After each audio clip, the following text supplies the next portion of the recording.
Hey everyone, welcome to episode 3 of Happy Hour Live. Hope you're having a great Friday, a good Friday. Not Good Friday yet, but a good Friday. Hope you're enjoying a drink. It's 4 o'clock, feeling loose, having a little drink. I'm drinking some bourbon.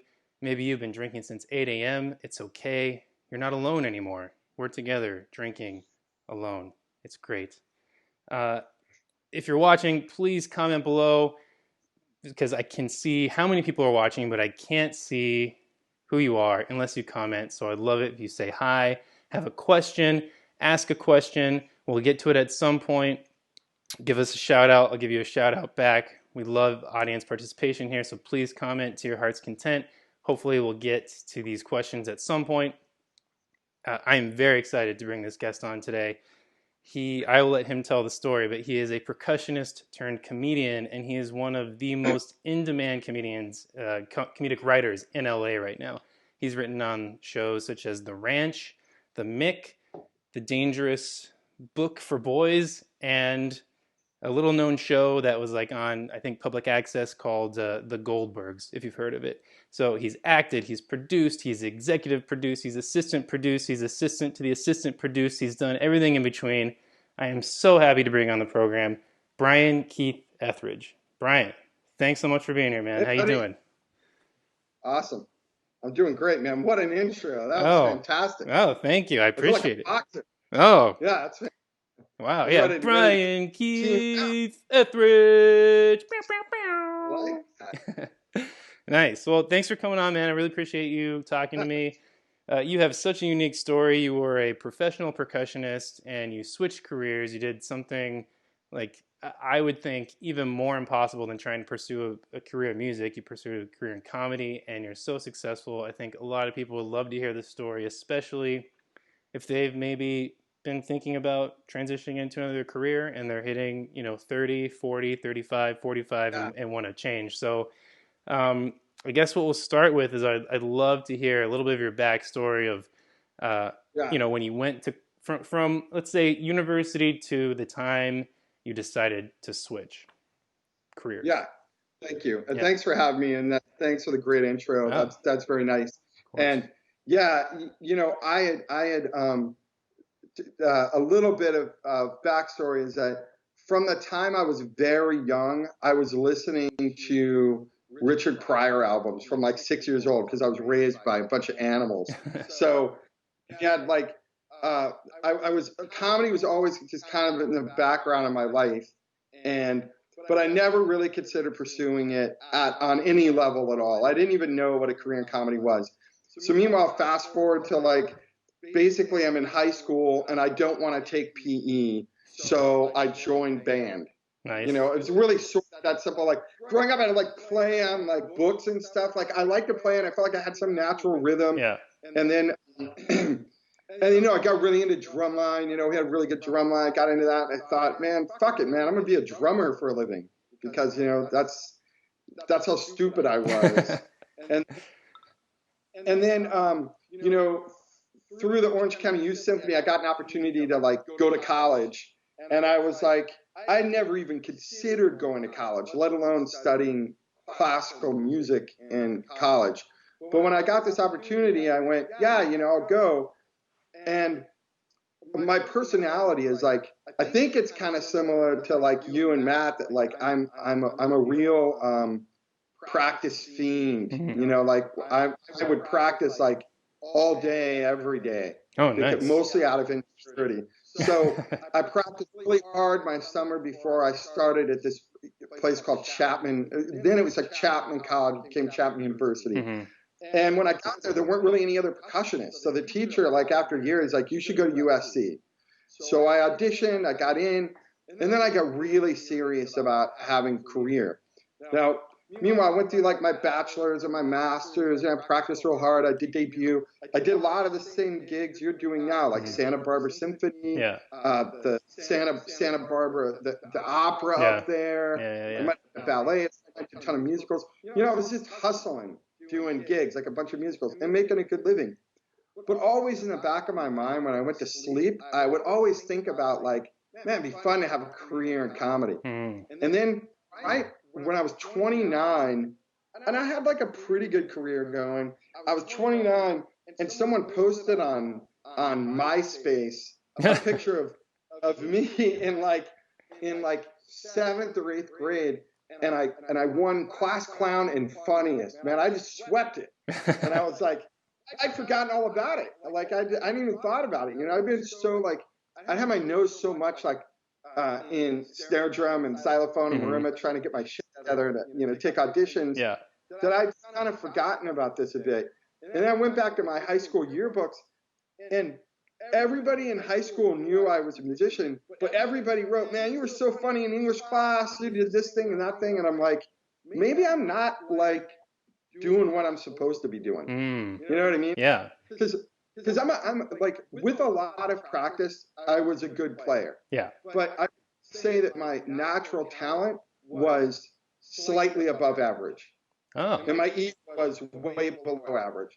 I mean, I have good natural ability, but not great. You know, so you see some of these guys, like, maybe we'll talk about it eventually.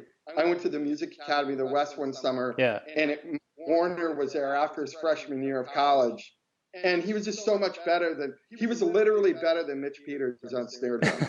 I mean, better. I mean, and I'm like, oh, well, I'm never going to be that good. Right. You know, so at some point now I'm out of grad school, I'm doing gigs, and I get a call to do a musical tour that's like going, ultimately it's like a Broadway, it's a big show. I don't want to say the show, but it's a big Broadway musical, and I feel like it paid $1,500 a week. Oh. And at that time, that was like, I mean, that's even like, good for now, for if you're on a little tour. It's big money for me, man. Yeah.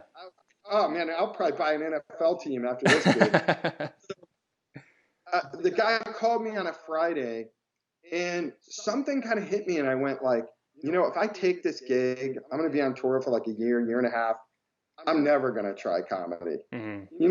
Once you get this far in, you're like, I'm not going to do it.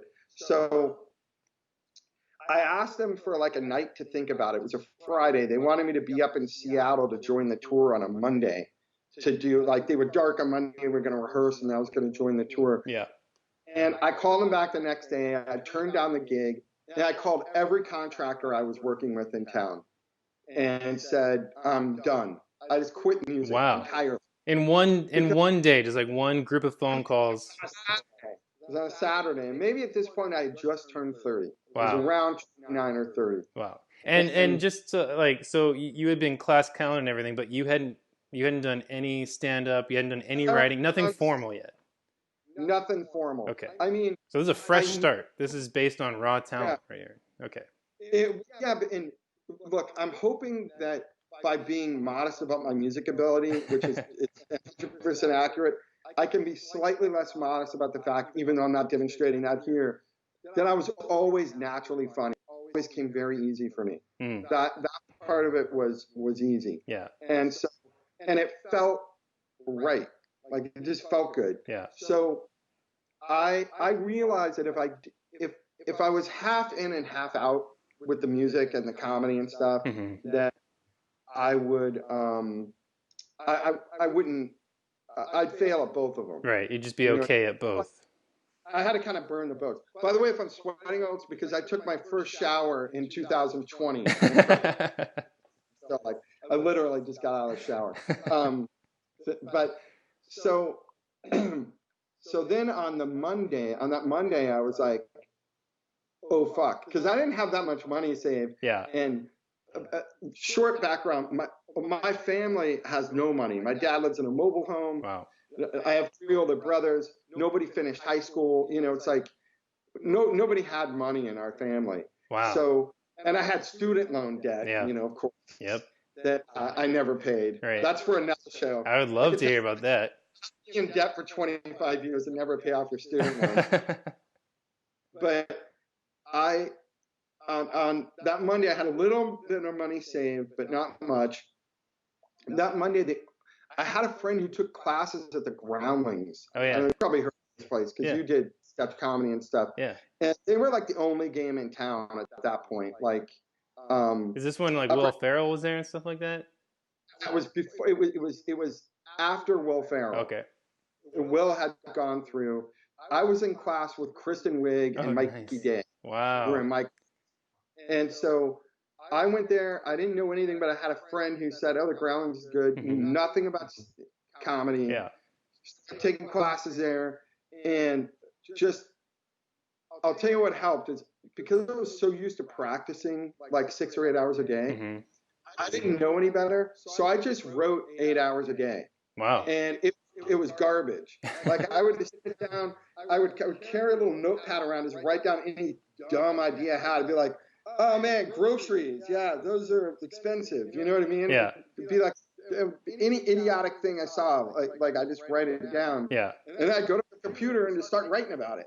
It just anything. Stream of consciousness comedy. Yeah, just anything. And then if you write enough, look, if you write, if only 10% of your jokes are funny, a really funny guy writes 10 jokes, he is one funny joke. But if I'm willing to write 1 million, I'm going to have more. You're going to have a ton of jokes. That's kind of what my thinking was. Yeah. I just want to give a real quick shout out to my wife, Diana Morgan. She's watching. A good friend of mine, Peter Schlur, who was on the board and Santa Barbara Symphony for a while. Good to see you, Peter. He's someone else I'd love to have on this show as well. He has a unique perspective on many things. But anyway, please continue. So I didn't know any better, so I just kind of wrote all day and I worked really hard in the class. And then during those Groundlings classes, a buddy of mine told me about stand-up, which I miraculously never considered. Yeah. Well, at that time, what year is this? This is like early 2000s? 2000. 2000. Basically 2000. Almost exactly 2000. Okay, so this is, obviously stand-up has been huge for like the past decade. Like really, I mean, obviously it had a huge, Richard Pryor, you had like the 70s and everything. Yeah. But I feel like that kind of in a lull a bit. Yeah, it was in a lull. So yeah. It wasn't like the Seinfeld era. It was after that and then before this other explosion. Right. So my timing was perfect to have nobody be interested in stand-up. Yeah. Yeah, lots of reps in before anyone knows.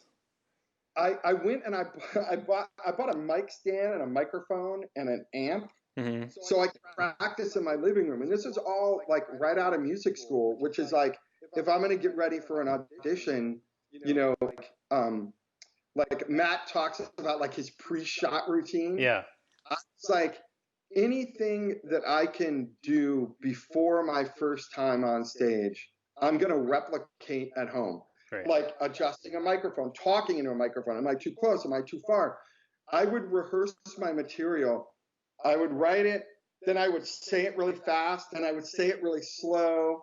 And then I would start in the middle of my set. And I would do all the stuff that we would have done. Yeah, practicing an excerpt. Yeah. Pattern. And then you dot it. Yeah. Like all the different, You just like speak like William Shatner, like deliver it like William Shatner, all that stuff. I mean, I just did everything I could, and probably 85% of it was totally useless and possibly harmful. But I didn't know.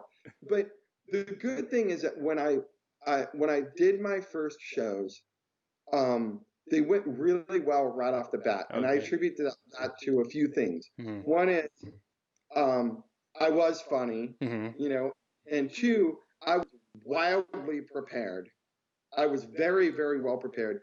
3, I had a ton of performance experience. Right. So I had read Zen and the Art of Archery, and I'd done all of Eric Forster's peak performance, being nervous is being excited. It's like my head was on straight. Yeah.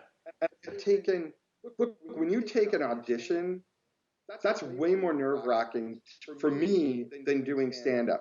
Because when you do stand-up, it doesn't matter if your hands shake. Yeah. Oh, my gosh. I can relate to that so much. When I was doing improv and sketch, it's like it doesn't matter how nervous you get. You can immediately turn that into performance energy because you get to physically move around and be big if you want, move around, run around stage. Like now, when you watch an improv team and the music's on and everyone's getting hyped up, for like 30 seconds, they're like running back and forth on the stage, like high-fiving each other. They get all that out. And in an orchestra environment is just so contained. and it's so tense. all, you know, distilled down into these tiny grace notes that you have to play really softly. And that, yeah, I feel the same way. You can't even sneeze. I mean, you sneeze at an orchestral concert, it's over. It's like you pull the fire alarm. Yeah. So when I first started doing stand-up, and the other thing is that, not for any moral reasons or anything like that, I've never like gotten high or been drunk or done, and so that also helped me, because a lot of comics were getting high before their sets or hanging out at the Comedy Store where I did a regular show. Oh, cool. And they weren't focused. Yeah. They were funny, but they weren't focused. In music school and all those years of training and studying with all these great teachers, like, we won't get into it, but like for a while I was studying with Mitch Peters, William Kraft, and this guy Dale Anderson, a mallet player. Like every week I would take an hour lesson with those guys, and they would pile me with stuff. Yeah. And you know how it is, like, and we'll get into this in a sec, like when you're not practicing all day, you feel guilty. Yeah. So it's like I transferred that probably unhealthy guilt into this. And because of that, the first year I was doing stand-up, I got a lot of attention, because compared to other people who were starting, I just seemed like so you're polished already. Yeah, I was polished. And then I also had another thing, and this came from music as well, is that whenever I was doing a set where people paid money to see me, I always did my A material. Right. Now, a lot of comics are worried about what other comics think. So if they go up and they do a set and they see their comic friends in the audience, they might be reluctant to do a bit that their comic friends have heard 5 or 6 times because they'll get their balls busted. To me, I didn't care that much about what other comics thought. I did on some level, but not enough to make me, kind of improv new shit in front of a paying audience. Yeah. And that came to fruition because I was doing another hustle that I did in music to make money. When I was in the debut orchestra, this between us and the 4 people watching. When I was in debut, I was in it for a few years. And after the first year, debut is like an orchestra for anybody listening. It's like a pro orchestra for players under 21 or something, 25 or something. Yeah, I think it's 25, 26, something like that. So I got in there and I was like, I noticed right off the bat, like, I'm like, oh, hey, they're renting instruments from like Musicians Transfer. So I went to whoever like the manager of the orchestra was, and I'm like, hey man, why don't you rent the instruments from me? I have everything you need. And I didn't, but what I did know is that the back of the music building, in building 104 at USC, there's back stairs off that street. Yeah. And there's a big grate there. Yeah. And you lift the grate up, you could climb down a ladder, and you could go in an open door, and you could go in the building. And it was never locked. So I would go in at night, and I would take out all the instruments, and I would rent them to debut, and then I would return them because they were on the weekend, the concerts. And then I noticed, like, hey, they're renting all these chairs and music stands. So I rented. I'm like, hey, I have chairs and music stands. So for like 3 years, I rented them all of them said like USC room 104, do not remove, 90 stands. And I rented them to debut. And I must have made like $800 or $1,200 a concert with them. Oh my God. That is ballsy, man. That takes a lot of guts to do something like that. Like I've snuck instruments out in my day, but maybe a like 2 timpani for one gig. I've never hijacked that much stuff. We could have done ionization with all the instruments I stuck out. I took out everything, man. Crotales, crash cymbals, like you name it, man. Anything that wasn't nailed down. Yeah. I come from a bit of a family of criminals, but it was all sort of on the up and up. But so when I got into comedy, I realized like, hey, I got to make some money. Yeah. So I went to this place called the Ha Ha Cafe, and I told the guy, I'm like, I'll run your show and I'll split the door with you. And then I just promoted the shows heavy. Wow. And I bring that up because on Saturday nights when I had it, the late show was a Latin show, but I would do a 15-minute set on the early show and the late show because I ran them. And one night, after I'd been doing stand-up for like a year, there was like 30 people in the audience. It was like 1 a.m, and I got up and I'm like, I did my thing where I do my A material, my best material. Yeah. And I had a really good set, and I came off stage, and some guy I'd never seen before goes, "Hey, a buddy of mine is starting a sports comedy show on Fox Sports. You should call him. They're looking for writer performers." Oh. And I never knew writing was a job ever. Yeah. I never cried. That's how dumb I am. I never. Then when he mentioned it, I went, "Yeah, I guess someone's writing the stuff people are saying." Yeah. But I never considered it as a job. So long story short, I called this guy's number. I got an interview. He asked for a writing sample. I'm like, "Oh, I can do that." No clue what it was. Got off the phone, called another friend and went, "What the fuck's a writing sample?" Yeah. Told me, and I wrote it up, and I got the job.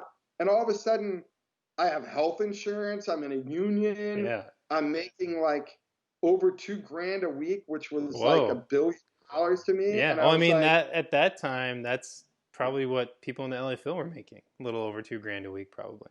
yeah, I mean, it was a miraculous turn of events that got me into writing. And then I realized, like, hey, I'm utilizing.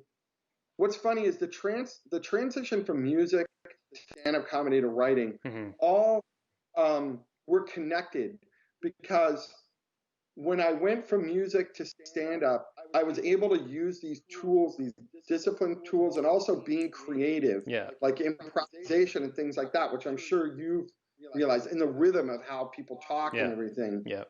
And then going from doing stand-up to writing, I was able to transition and go, I'm still using those same creative muscles, but instead of writing material for myself, I have to write material for a variety of characters. Yeah. What show was this? This was a show called Best Damn Sports Show, period. Oh, yeah. That was a huge show.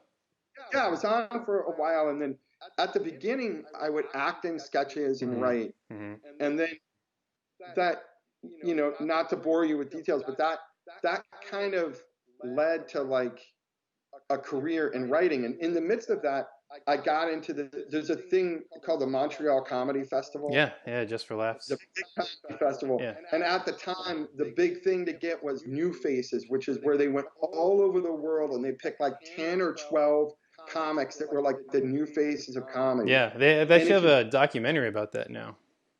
Oh, really? Yeah. Oh, I should watch that. Yeah. So if you got that, then you were like guaranteed big manager, a deal, show, all this stuff. Yeah. And that's a longer story for another time. It has a lot of twists and turns. But my first year doing stand-up, I got in. Nice. And the New Faces, and that also kind of helped me tremendously. And that's kind of an anomaly. I know people do that for years to try and get in, and then finally get their chance. It was tricky to get in, but I think again it was like all that experience performing.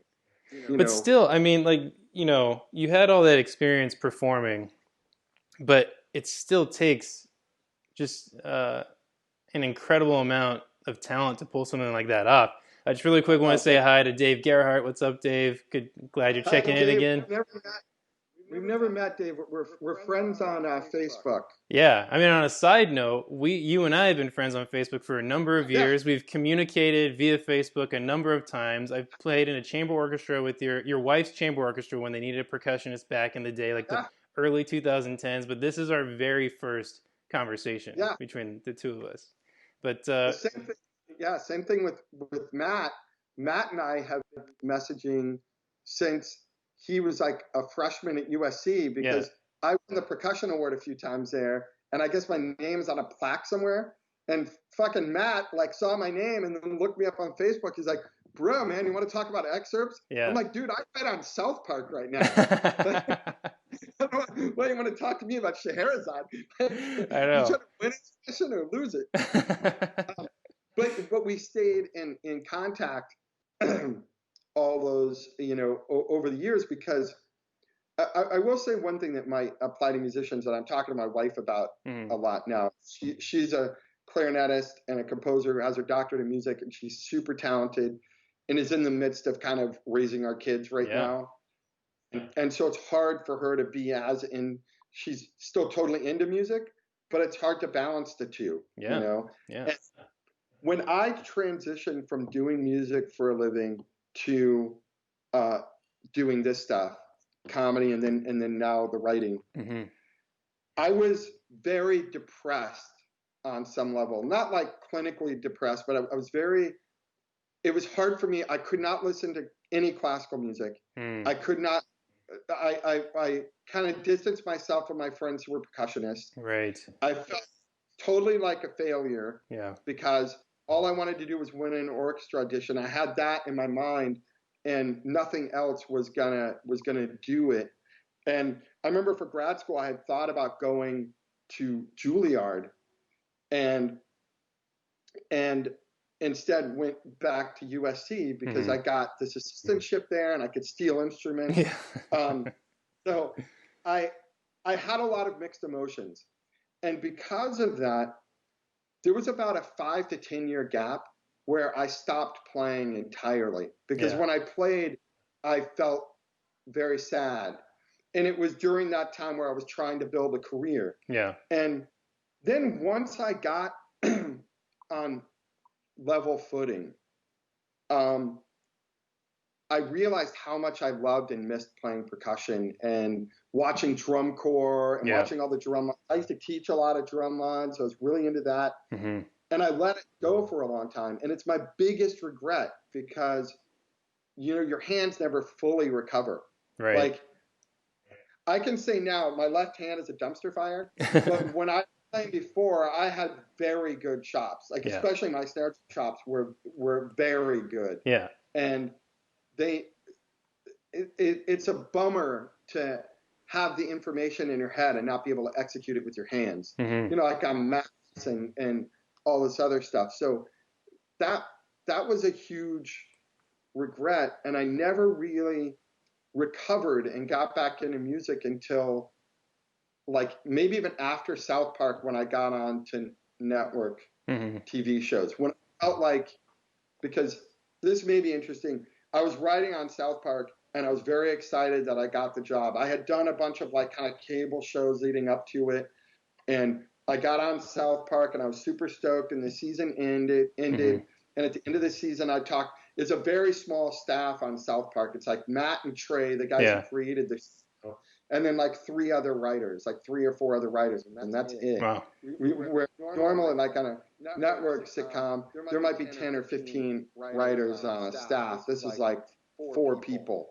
So at the end of the season, Matt and Trey were like, "Hey man, great job. We'll see you next year." So I was stoked. Yeah. I called my agent like 1 a.m, and he picked up, go, "Dude, Matt and Trey want me back. I'm super excited." Who knows if they would have had me back? They could have just been nice. Yeah. They could have just. They may have just been being nice, but I was excited. Yeah. I called them up, and my agent immediately said, "You're never going back to South Park." And I went, "What?" Because South Park to me was like, this will sound obnoxious. When you go to do stand-up, and they go, like now I'm on a show called The Neighborhood, and I wrote on Mike and Molly. Yeah. When they say my credits, if I'm doing stand-up now, when they say South Park or Workaholics, another show that they're 2 of my favorite shows. Yeah. This crowd, I come up, the crowd's all in. Yeah. When they say Mike and Molly, which is an unbelievable job that it changed my career, it bought me a house. Yeah. You know, young people, understandably, in Southern California, they're not super pumped. Yeah, it's not the same crowd. Mike and Molly. I feel like, as lucrative as network TV is to write and act on, it's a certain demographic, and it's definitely probably not the people who are going to the Comedy Store and stuff like that. 100%. So because of that, and that's the reason why I'm telling this part of the story, is because this opened my thought process up to exactly what I'm trying to do for a living on an artistic level versus a financial level. So the thing about South Park is almost everybody stays at like staff writer level money, which is now I think minimum wage. It's like, just to give people an idea of how, it's probably like, I don't know, $4,000 a week or something. Okay. And so, but you never move up there. Trey writes all the episodes, and you're just kind of a support system. So you never really move up in your career.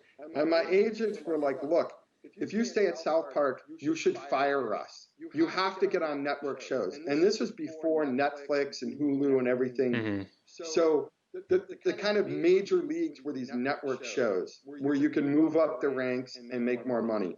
And I never really considered it because, like, I would go to the Apple store to get my iPad looked at. They'd be like, "Oh, what do you do?" And I'm like, "I'm a writer." "What do you write on?" "I write on South Park." The guy's like, "Dude, it's free. Just take it." Yeah. I was playing World of Warcraft, and a guy gave me like $2 million in gold because we were doing a quest together online, and he found out I wrote on South Park.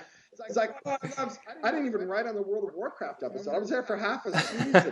But so ego-wise, I love it. But I took their advice, and when I went to network shows, I realized that I had to make a decision. Am I only going to be like, am I going to be a chamber player, or am I going to go play for the Met? Right. Or are you going to be you're going to be principal of a section. Am I going to be a soloist, or am I going to go be in a big orchestra and be part of a big team and make more money? Yeah. And I chose B, and I'll tell you why. Because while I love comedy and love writing, it's also something that like has been like a vehicle for me to have a comfortable life. Yeah. It's a way for me to be creative. If I were going to do anything, I would be maybe doing stand-up. Okay. That's what I love doing the most. But it's very hard to make a living doing that. Yeah. You know? Yeah. It's like the 1% of the 1%. Yeah, it's very difficult. And writing is a fantastic challenge. And I've been on so many different shows that do it so many different ways that network shows, what's fun about them is it is a challenge.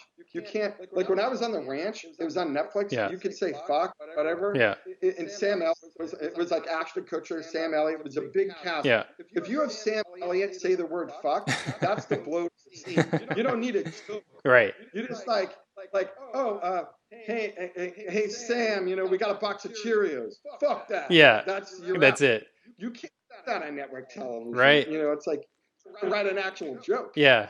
I mean, we write actual jokes on Netflix. I'm on The Ranch, of course, but I'm just saying. You have to put like a governor on the joke writing. Yeah. Yeah.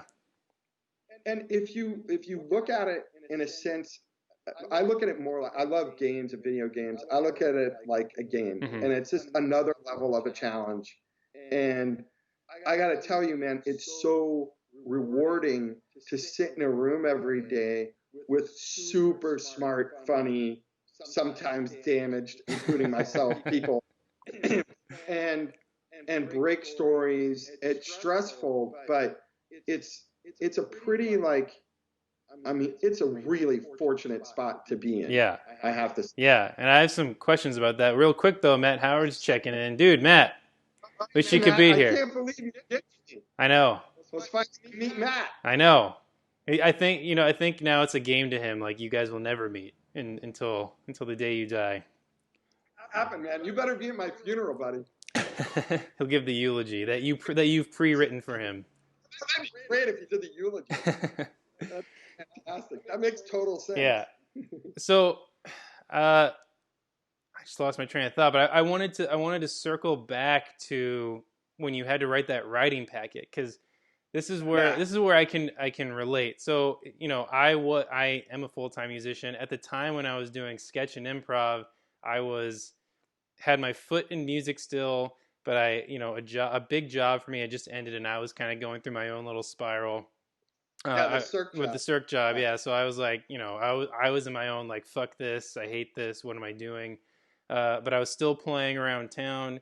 I was like dabbling in real estate, and then I was doing sketch and improv. And like I really miss those sketch days. Like I miss writing and I miss performing. But what I'm amazed by when you're talking about how the Best Damn Sports Show period called you and like put together a writing packet, and you're like, what is that? A call a friend? What is that? Okay, I'll do it. I remember, just for me writing, pairing, right, first of all, like just doing a rough draft of a sketch and then getting it down to 4 pages, so it was like a tight 2.5, 3 minutes. Yeah. We only produced like an original half-hour show once a month, and we got together once a week to do edits with our director, and I'd be up till like 3 a.m. pulling my hair out trying to write this sketch. Like, and one time, one of the other writers, like he was actually a very serious writer. He's doing very well now. He's like an up and coming writer. He sent me an email to submit a packet for the Sarah Silverman show on Hulu. Yeah. And I wish I would have known you then. Yeah, I could have helped out. that would have been great. I actually knew, through my wife, like knowing your wife, I just never bit the bullet. Like I knew who you were. I knew you were in comedy, and there's so many times I was like, man, I should just write to him. I should just write to him and see what he thinks. And I would always just chicken out. But maybe if I get back into it. But like, so I'm just thinking about this packet that I wrote. It took me so long, like so many hours to do this thing, and I was dying. And so I'm just wondering what your process is when you're writing something and how you throw things together so quickly. Well, I mean, there's a few things. I mean, it's very daunting because I will say what's funny about going from a music career where the odds of winning a job or even having a career, like you're part of the 1% of people that can actually make a living playing. Yeah. And forget about like Matt, who like just he won the lottery. I mean, and it's like, I know you don't mean it this way, but like he earned the lottery. Yeah, he earned the lottery. He definitely. He grinded it out, and he did the thing that we all dream of. Yeah. And look, I've seen Matt play only on video, and he's a beast. Mm-hmm. But I'm just saying, there's probably plenty of other people. Like he beat Mike Warner in that audition, who's a super talented percussionist. Yeah, he's a phenom. So he's a phenom in his own right. Yeah, I mean, going from the Met to Seattle, and he so like that job that I guess you hear through the ethers, like that was really supposed to be his job, the one that Matt won. Well, I can tell you that, I mean, I was texting with Mike Werner the night of the auditions. Uh-huh. He texted me. I got knocked out. I was having dinner with him and the other Seattle guy when Matt won. Oh, wow. I was waiting to go hang out with him after he won the audition. Wow. And then when Matt won, we were all super stoked for him because it's a great story. Yeah, incredible. So, I mean, back to your question about the writing stuff. A couple of things helped tremendously. One is when I was at the Groundlings, I made it to the Sunday Company, which is you go through classes and then you do a show there every Sunday. Yeah, well, I mean that's not. I mean, you're selling it short. It's like thousands of people go through the Groundlings program. Thousands of people don't even get to the advanced level of the program, and then you maybe get on the Sunday Company. Like Sunday Company is the best of the best. Like that's Will Ferrell, that's Kristen Wiig, that's all those famous people you saw on Saturday Night Live. Will would come down and watch our rehearsals. It was great. Yeah. So Kristen and me and Mikey Day were all in level 4 together. Mm-hmm. And then we all did Sunday Company at different times. So what was great about Sunday Company, going back to your thing, is that we did a new show every Sunday. So we would meet on Wednesday nights. All of us would bring in like between 5 and 10 sketches each. Jeez. We'd be there till 2 in the morning. Yeah. We would put sketches up. We would get notes. The director would pick what sketches were going to go on the show. You get an email on Saturday morning saying these are the sketches, so get your costumes ready. And then Sunday we'd have a walkthrough in the morning and then do a show that night and then repeat it again the next Wednesday so and Thursday. It was just like an actual version of Saturday Night Live. Yeah, it's like... And you do that for 6 months. Oof. And so it's grueling. That's grueling. It was grueling, but also it's like I was around some really talented people. Like Mikey Day, we wrote together every week, me and Mikey. Okay. And Mikey would bring in 10 sketches a week. And I'm going to say something bad about myself and good about myself. Okay. I didn't get into the main company of the Groundlings because I should never have gotten into the Sunday Company, frankly, because I don't do characters very well. Okay. Every sketch I wrote was me getting dumped by a girl. It was all, like it was some variation of me failing in a relationship. Yeah. And then every once in a while I'd play like a young kid or an old man, but it all sounded like me with a great big on, or me with big glasses and a bow tie, you know what I mean? Yeah. Socks to my knees. Right. You know, I never could play characters, but what I could do is I could write sketches that were funny and emotional, right? Yeah, that's important. That's a thing that I could do. And I wrote good sketches every week. That's the good thing I'm going to say. Is I wrote a lot of sketches that got in. Okay. Mikey would bring in 10 sketches, and his worst sketch was better than my best sketch every week. I mean, where does that come from? How does someone do that? How do you come up with sketch ideas? Well, back then, the Groundlings gave like a bunch of like kind of ways in that were interesting. One of them I thought was a really great idea. It's like, I think we did this on like level 3 or something. Yeah. They would have you go to a store and buy a magazine you would never read, like Cat magazine. Yeah. And read it cover to cover, all the articles, all the ads, everything. Look at the pictures. And then they would have you write a 1 or 2 minute monologue from a person who would read that magazine. Oh, that's a good little exercise. And you know what's funny is my level 3 or 4, to get through it, you had to do a 1 minute monologue of a character. I did Dan Lewis, the conductor from the USC Symphony. Do you remember? No. Your time? Yeah, before my time. Yeah, but I did him, and it brought the house down. That's amazing. So usually I would base it on things that happened in my life, or things that I just talked about this on a writing podcast that people talk about in comedy. I think this applies to music and percussion especially, because we have such a broad range of interpretation on all these instruments. You know, I know we get locked in, like, oh, she hears that, just play it note perfect. Yeah. But there's a lot of nuance in there where people can really have their own personality come out. Oh yeah. In how they play. Yeah. I mean that's like Matt Howard in a nutshell. That's why he won that job. Matt, just like briefly, sorry to interrupt, but I remember Matt. We went golfing shortly after he won the audition, and he better have paid. He pays all the time. I can't keep track of. I try and match him, but like he's probably paid for things. Yeah, I should, and I do. But yeah, we're golfing, and he somehow got a recording of his audition. I don't know how, because you're not supposed to record it. So someone recorded it, and we got a tip, Rob Knopper. Yeah.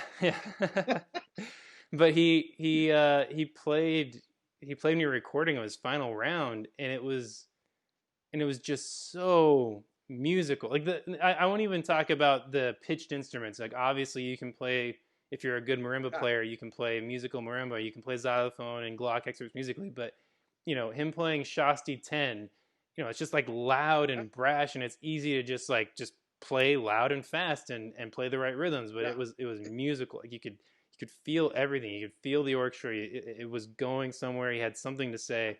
That like for me, that changed something in my mind for my playing. Like when I heard his recording of his, I was like, oh man, like I really am missing something here. Yeah. Well, he's a pro. That's the And to me, like snare drum was always an instrument that I loved tremendously when I played. Yeah. Full time. Yeah. And imagine this, which will apply to the writing. Okay. That when you're playing snare drum, you really have to dig deep to find your musicality, to phrase, and when I'm writing, writing seems so much easier to express yourself because I have every word that exists. I have every emotion at my beck and call. You talk about playing marimba is easier to demonstrate musicality for a novice listener than on snare drum, where it's way more subtle. Yeah. Right? Yeah. Now, a magnified marimba or piano times infinity when you're writing and you have all these words to choose from, right? And all these emotions, and you get to just create and say whatever you want. Right. Right. That sounds overwhelming though to me. That sounds like you're like overwhelmed by choice. That's the hard part. Okay. That's the bigger challenge. The bigger challenge is now you're in a giant. It's like if you play when you start a video game and you only have two ways to attack, the X button and the Y button. Yeah. But by the end of the game, you're pressing the fucking bumpers and X, Y, flips. Like, you look at the game and you're like, I can't do all that. But you start off with just two buttons. Right. You got a sword thing and your fire breath. Right. You know? And by the end, you're levitating and you're fighting mobs. So the difficulty with the writing is also the asset of it, right? Is that you do have all these options. And what I would say to comics often and writers, comics would say, oh man, people are stealing my material. If you write something that's you, it will not and cannot be stolen. If you're just writing jokes and going back to like this writing sample, for whatever reason, it was in my mind that I knew I couldn't just write jokes that everybody would write. I do that. Everybody does that. But if you write something, when I would write sketches about like, I went through a bad breakup and I was hurt over it. Like I talked about this on a writing podcast recently, is that something that affects you deeply and emotionally and it hurts me. Like if there's a way I can turn that into something that's comedic and real, if people go, I get that. I feel that. I've been in that guy's shoes. Yeah. You know? Yeah.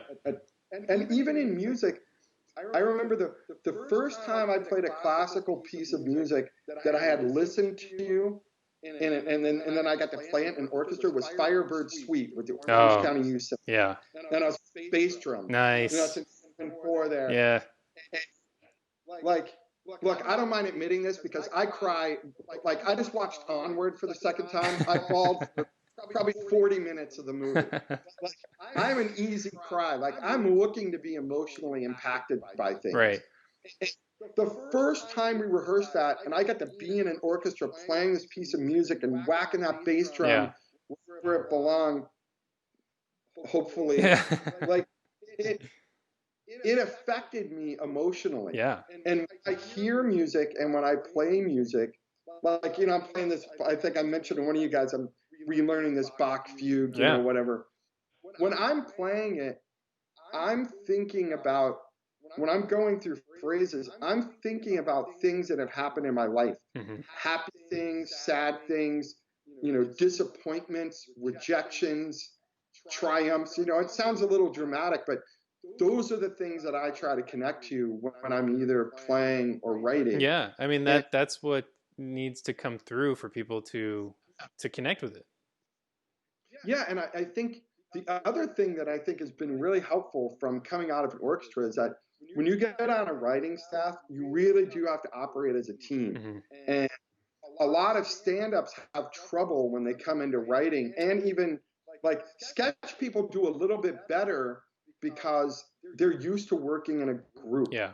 And improv people are used to listening and yes-anding and participating as a group. As a percussion section, look, I had my best friend in high school was a guy who'd been playing drums since he was like 2 years old. His mom was our drum teacher. Oh, nice. And he was a player. So we were in the snare drum line together. And I was a guy who got picked on. I had to work really hard to get good. And I became center snare. And then I was kind of a dick, honest with you. You know, really good. And I was just hard on people. And then I would do gigs. I'd be at Fullerton Civic Quiet Opera.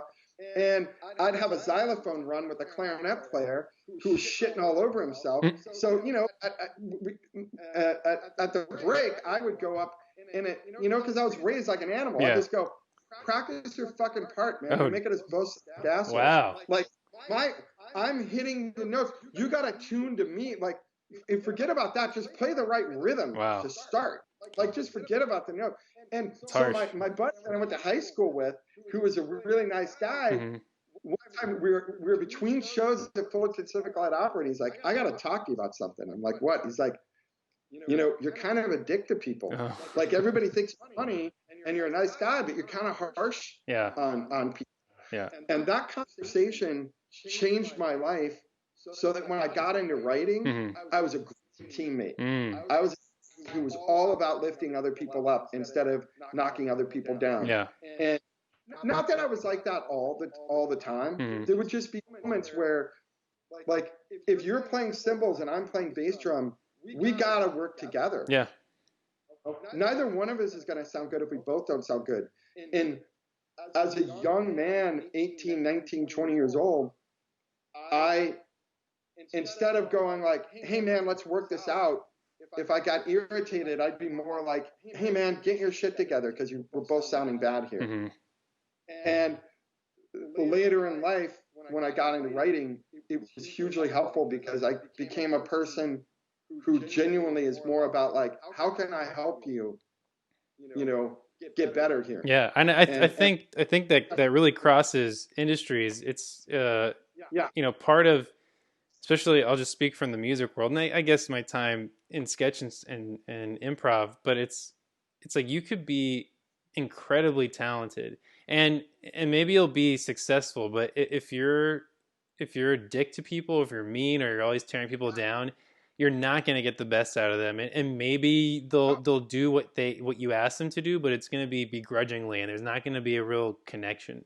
And it just, most people who behave that way, even if they're really talented, they end up failing because no one wants to support them. So yeah, that really resonates for sure.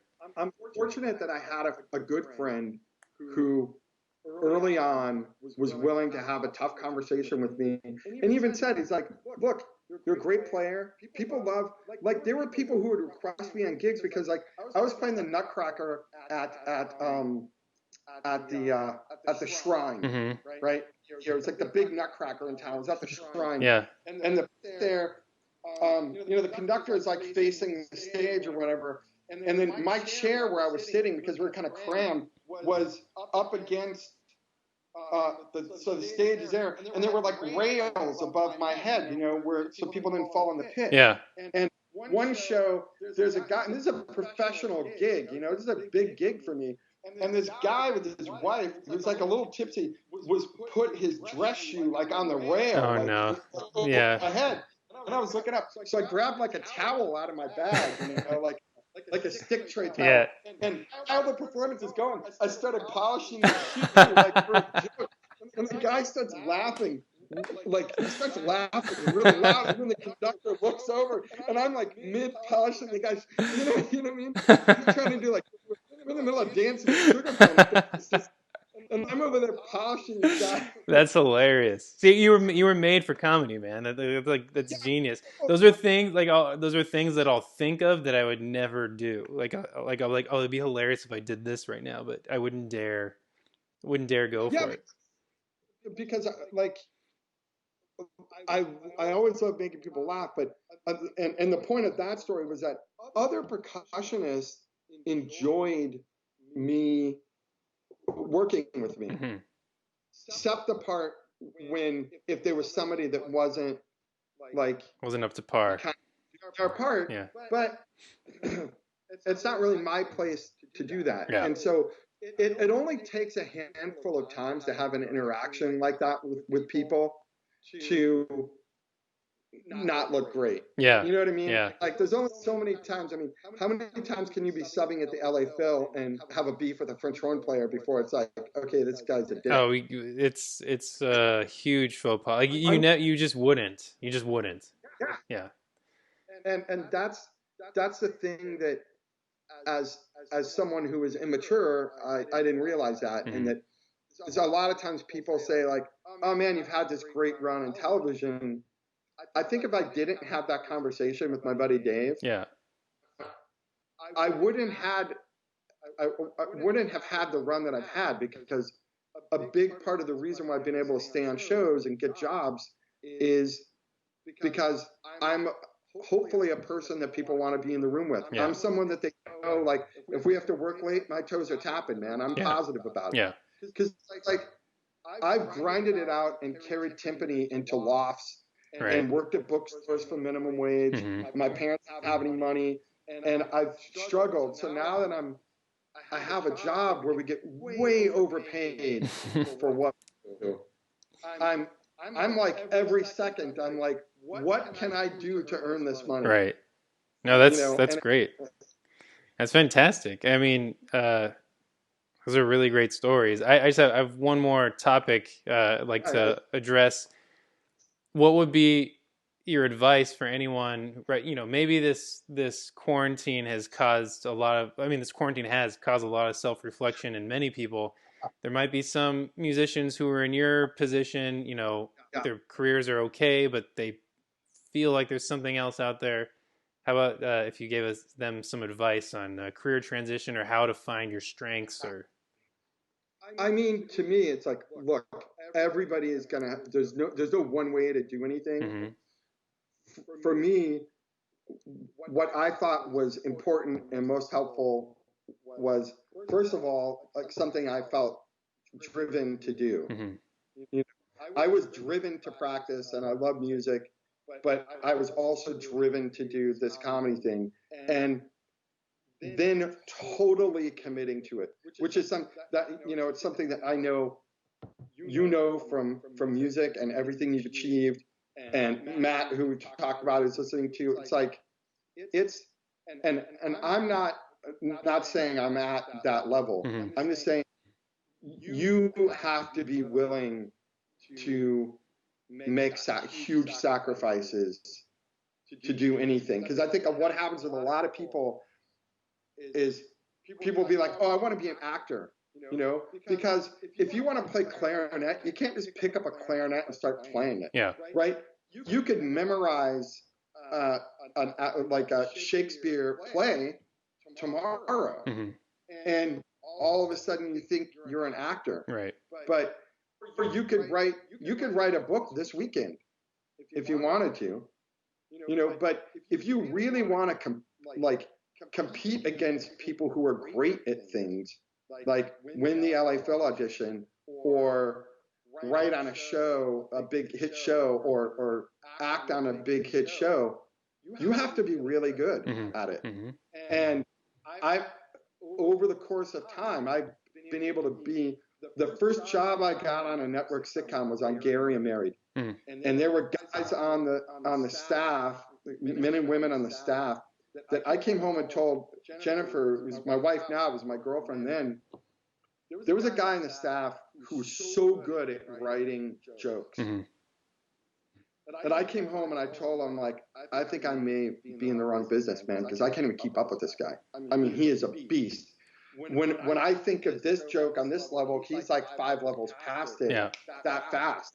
And over the course of the year, I was able to get the chops and get better at it. Mm-hmm. And a lot of that is because he would help me. Mm-hmm. He would go, here's what I'm thinking of. Here's my process. He was a great guy. Yeah. But initially, even when I got there, when I started on that job, I was like, I'm a funny guy, man. I earned it. I got here. Mm-hmm. Like, I knew faces. I wrote on this show. I wrote on that show. I'm the man. And then I got there and realized, like, holy fuck, these people are pros. Yeah. It's like if you're playing, if you're at like a mid-level music school, and then you pop into like, wherever, Cleveland Institute or one of these places in New England, or Juilliard or whatever, and you run into some monsters. Yeah. It reminded me of, I thought I was a really good player, and then I ran into Mike at the Music Academy, and it was a paradigm shift in how I looked at how good I needed to be. Yeah. Yeah. And because I wasn't complacent, but I was ignorant. Mm-hmm. I just didn't know what else was out there. And I'm like, this guy's going to win an audition. And in fact, I told a guy, I came back from the Music Academy that summer, and I told this guy, Rob Tucker, I go, buddy, if you ever run into this guy, Mike Werner, at an audition, man, just pack it up because you're not going to beat him. And he got mad at me. Like, we had a little argument, because we're percussion young, and he was like, fuck you, man, whatever. He went to like Curtis for undergrad, he could play. Yeah. Cut to many years later, Mike wins the Seattle Symphony job, Yeah. right, after we met.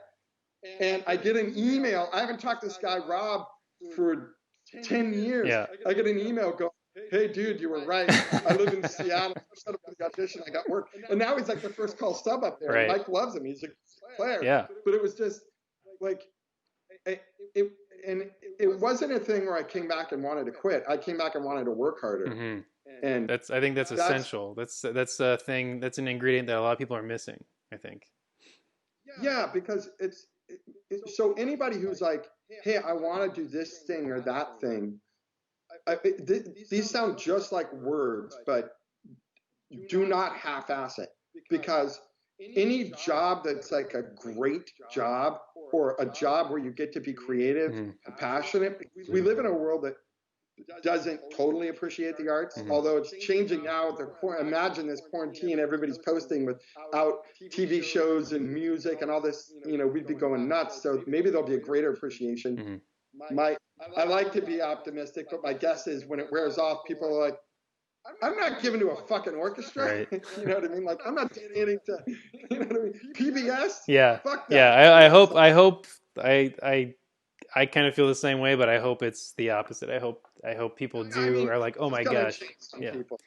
Yeah. I'm being a little hyperbolic, but I think because these creative jobs are very hard to get, and there's not a ton of money out there. You think about how many great orchestral musicians there are, and how few jobs there are. Yeah.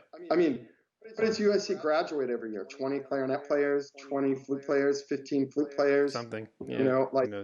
I mean, it's a lot. And then multiply that by all the music schools just in America and then all over the world.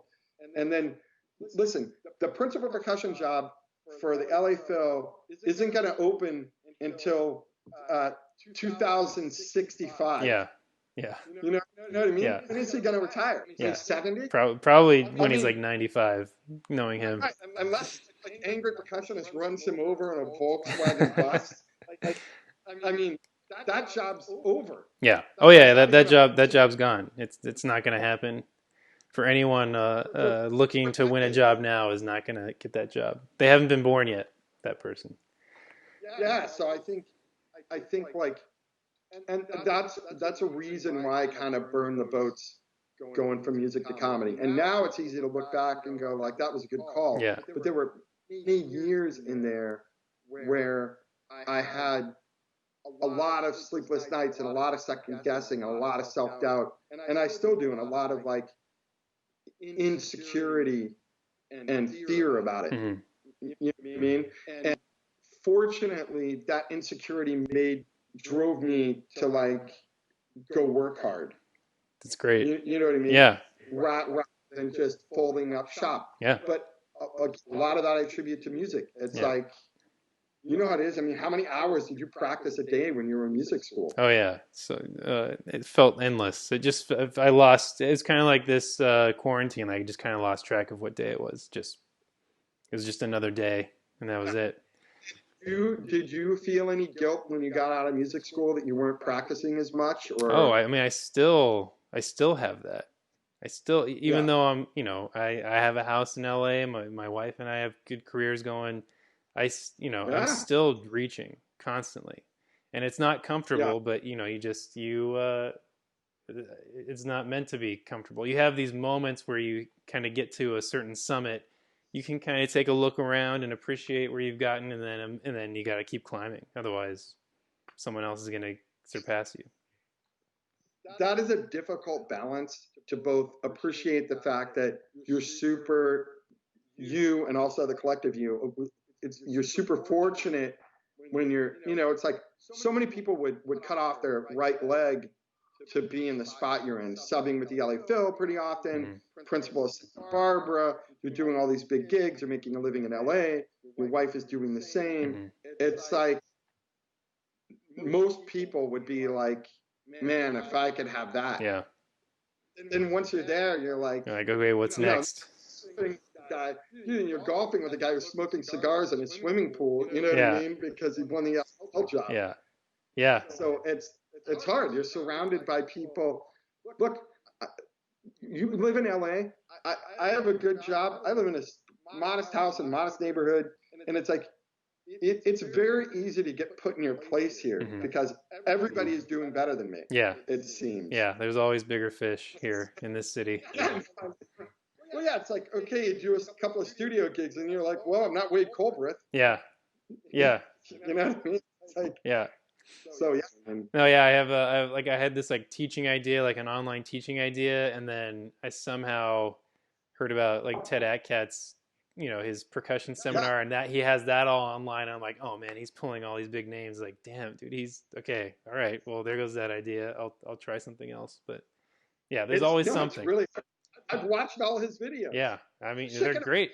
Yeah, chicken wing, baby. Yeah.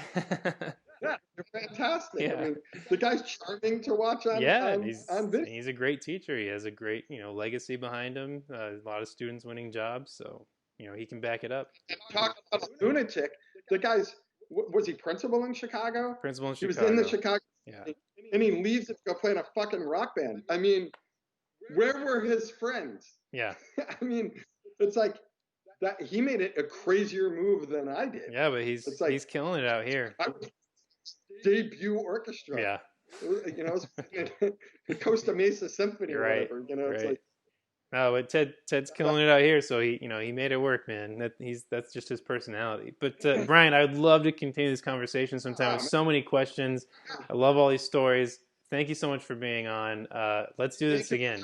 Yeah, of course. Absolutely. Me and Matt have to hang out and get dinner. Yeah, I'll pay. Yeah. Cheers, everybody. All right. Thanks for having me, everybody. Take care. Bye. Bye. See you, bud. Later.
There it is.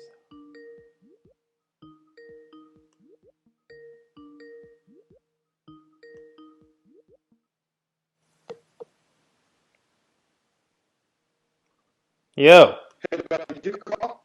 Yeah, man. I just wanted to. I thought I saw the. Yeah, I just wanted to. I missed it. Yeah, I just wanted to say thanks. I forgot to tell you at the top to stay on. I would end the broadcast, but I would, just kind of. Oh shit! Oh, I'm sorry. Yeah, it was my pleasure, man. Sorry we didn't get a bigger crowd, but that's it's so fun talking to you. Yeah, you too. I mean, it's episode 3. I don't, I'm just trying to fill my time during this quarantine, and maybe help someone out if they needed to hear your stories or their. Yeah. Yeah, but yeah, dude, thanks so much. It'd be great to get together when this is all over. Oh, that would be awesome. And if you do decide to do any writing, because I told Jennifer way back then, I'm like, absolutely. So many people reach out and I help out a ton of people. I mean, I just read somebody's script last night. I got to read another one tonight. Wow. Like, I mentor people at the WGA. Like, oh, cool. I'm very much into like trying to help people as much as I can because it's a pain in the ass. I used to ride my bike to the WGA and pull out scripts of Veep and watch the episode with the script just to like figure out how they wrote these jokes. Oh man, I wish we knew each other then. Me too. I could have I think I could have helped out. Yeah, I mean that's my bad because I knew who you were. I knew you were a successful writer, and I was just too chicken to contact you.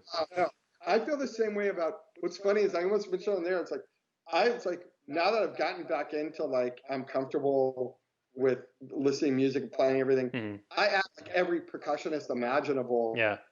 In fact, I've messaged with like, Joe and Jim about, I'm like, hey man, I went to school there. I want to get on a mailing list or something. It's like, oh, we don't really have that, but like, because I want to come to the concerts and support people. I can't remember if I told you that I last summer at the Music Academy, I paid the students to do a mock audition. Yeah, you told me that. Yeah.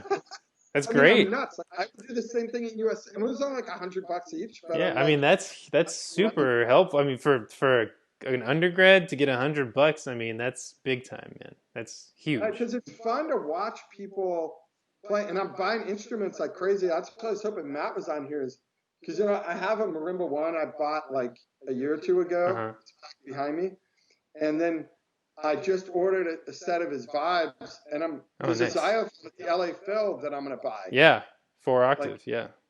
Yeah. Have you played on it? Have you seen it? I've seen it. I haven't played on it. They bought it and now they're selling it. No, they want to buy a 3.5 octave because they want it all around on tour, at least according to Okay. And so he was like, because I contacted him. I was basically like, it's a quarantine. Maybe I'll try to buy vibes and xylophone and get a deal by buying both of them. Yeah. And so he gave me like a discount, and I haggled with him for like a year over this because I bought this marimba. I was like, look, I could buy like a cheap Yamaha. What difference does it make? And then it's like, I got like the best bars and the best resonator, because I'm like, why not just buy a really nice instrument? Yeah. But yeah, man. They're expensive as shit.